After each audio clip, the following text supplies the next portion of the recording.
What if the very foundations of our society are slowly being eaten away, not by external enemies, but by something far more insidious brewing within?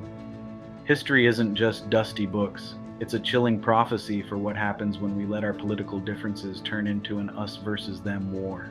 Today, we look around and see a world where political lines feel less like policy debates and more like battle lines. We're witnessing something ancient reemerge, political tribalism. This isn't just about disagreeing on taxes or healthcare, it's about seeing the other side not as fellow citizens with different ideas, but as an enemy, fundamentally wrong, perhaps even evil. But what does history tell us about this phenomenon?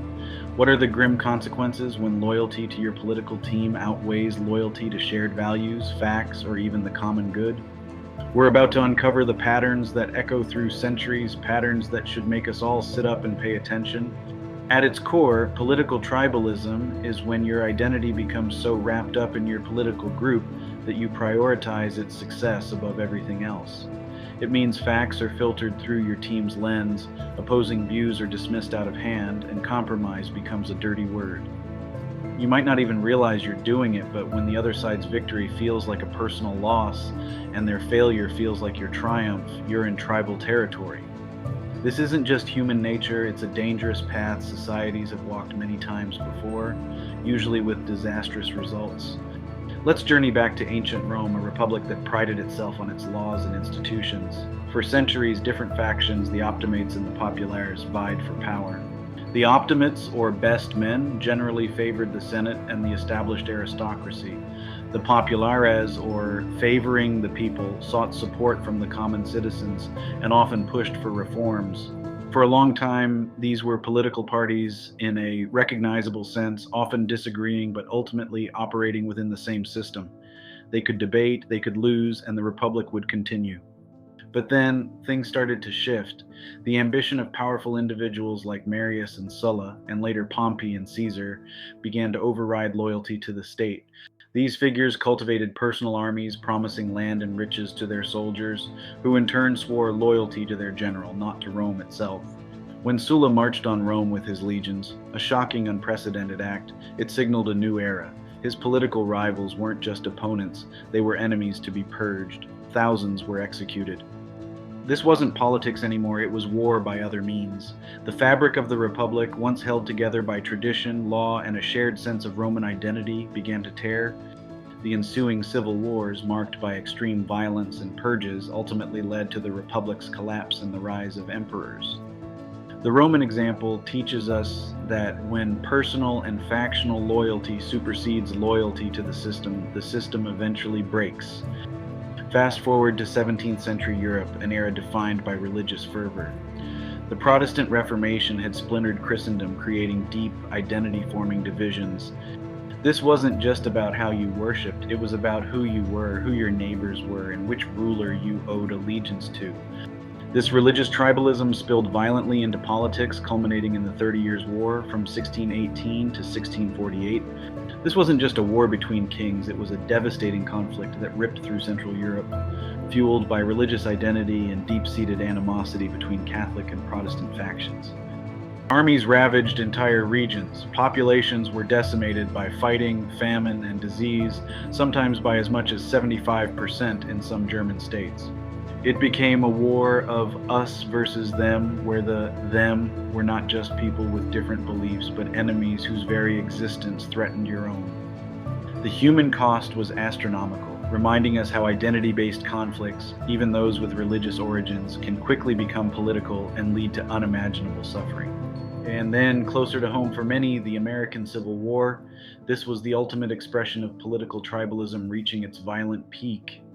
The North and the South were not just distinct regions, they had evolved into fundamentally different political and social identities, largely centered around the institution of slavery. Economic interests, moral beliefs, and cultural norms became so intertwined with regional identity that compromise became impossible. Each side viewed the other with suspicion, contempt, and eventually outright hatred. Abolitionists saw slaveholders as morally bankrupt, while Southerners saw Northerners as meddling aggressors threatening their way of life. The political process designed for debate and compromise simply couldn't hold. When the other side is seen as fundamentally wrong, and your own group's survival feels at stake, the only option left seems to be confrontation. Over 600,000 Americans died, brother fighting brother, a stark and brutal reminder of what happens when political tribalism cannot be contained. The challenge we face today is that our modern world, with its rapid information flow and echo chambers, amplifies these tribal instincts. Social media platforms designed to connect us often inadvertently push us into like-minded groups, reinforcing our existing beliefs and demonizing opposing viewpoints. Algorithms prioritize engagement, and what drives engagement more than outrage and conflict? This makes it harder than ever to step outside our bubbles, to genuinely understand the other side, or even to find shared facts. When facts become just another weapon in the tribal war, the very foundation of rational discourse crumbles. So, how do societies prevent this slide into destructive tribalism? History suggests that strong institutions, a commitment to shared democratic norms, and a willingness to find common ground are essential. In Rome, the breakdown of institutional loyalty allowed strongmen to thrive. In Europe, the lack of a shared political identity beyond religious affiliation led to open war. In America, the failure to compromise on fundamental issues plunged the nation into conflict. A healthy society needs its citizens to prioritize their shared nation and its foundational principles over their specific political team. It requires leaders who appeal to our better angels, not just our base instincts. It demands a public that values truth and civil debate more than partisan victories. The key moment for any society facing rising tribalism is when individuals choose.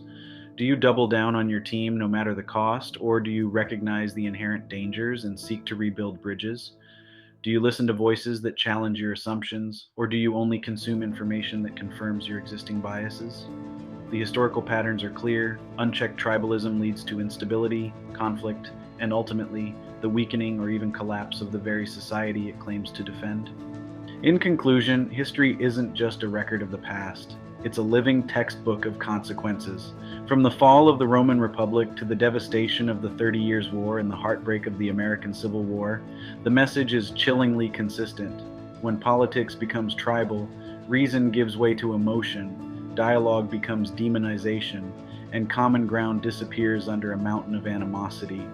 We are not doomed to repeat these mistakes, but we must actively choose not to. We must choose shared citizenship over unthinking partisanship, empathy over outrage, and a commitment to truth over tribal loyalty. The choice, as always, is ours. If you want to understand more about these historical moments and how they shape our world today, click on the video popping up next.